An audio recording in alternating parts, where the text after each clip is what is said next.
Pendekatan hermeneutika terhadap kitab suci adalah metode untuk memahami teks suci secara mendalam. Pendekatan ini digunakan untuk menafsirkan Al-Quran, Injil, dan Alkitab. Pendekatan hermeneutika terhadap Al-Quran. 1. Hermeneutika merupakan salah satu pendekatan penafsiran Al-Quran yang kontemporer.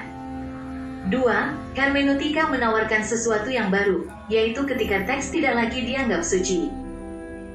Dan 3. Hermeneutika berusaha membangun pemahaman bahwa teks itu merupakan bagian dari budaya. Pendekatan hermeneutika terhadap Alkitab. 1. Hermeneutika Alkitab adalah usaha untuk menjelaskan, menginterpretasi, dan menerjemahkan teks-teks Alkitab. 2. Hermeneutika Alkitab mengajarkan cara menafsirkan kitab suci dengan benar dan menerapkan kebenarannya dalam kehidupan. Dan 3. Hermeneutika Alkitab membantu kita tumbuh percaya diri untuk mempelajari firman Tuhan. Ciri-ciri hermeneutika. Dalam tradisi hermeneutika, subjek dan objek tidak dipisahkan tetapi malah terlibat dalam hubungan komunikatif. Tujuan akhir dari hermeneutika adalah pemahaman yang lebih baik atau pemaknaan dari interaksi berbagai konstruksi yang sudah ada. Penggunaan metode hermeneutika dalam menafsirkan Al-Quran menurut Fatwa Tarjih dipublikasikan oleh Muhammadiyah.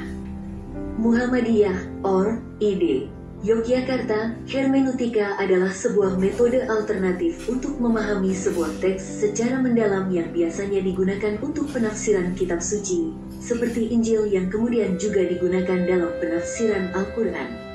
Hermeneutika berasal dari istilah Yunani dari kata kerja hermenein, yang berarti menafsirkan, atau dari kata benda hermenia, yang berarti interpretasi.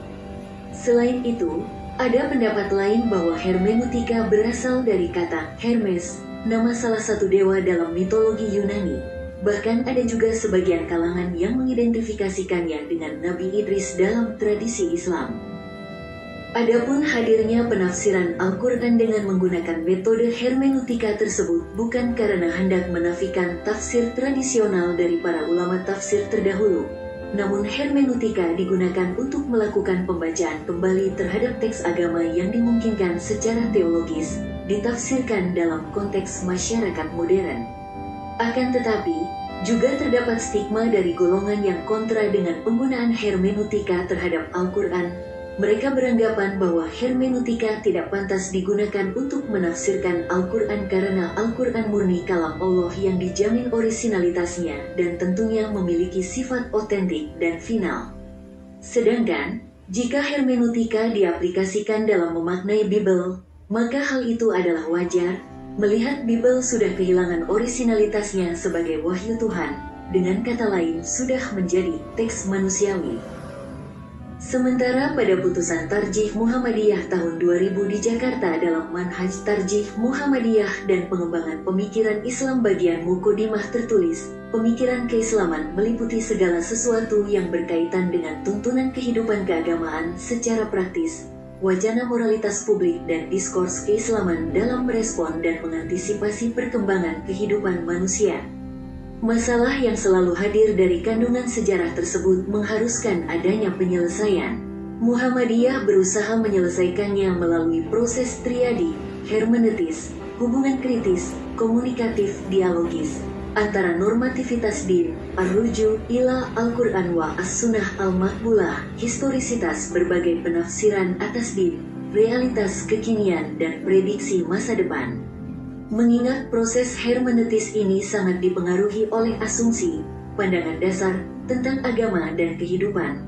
Di samping pendekatan dan teknis pemahaman terhadap ketiga aspek tersebut, maka Muhammadiyah perlu merumuskannya secara spesifik.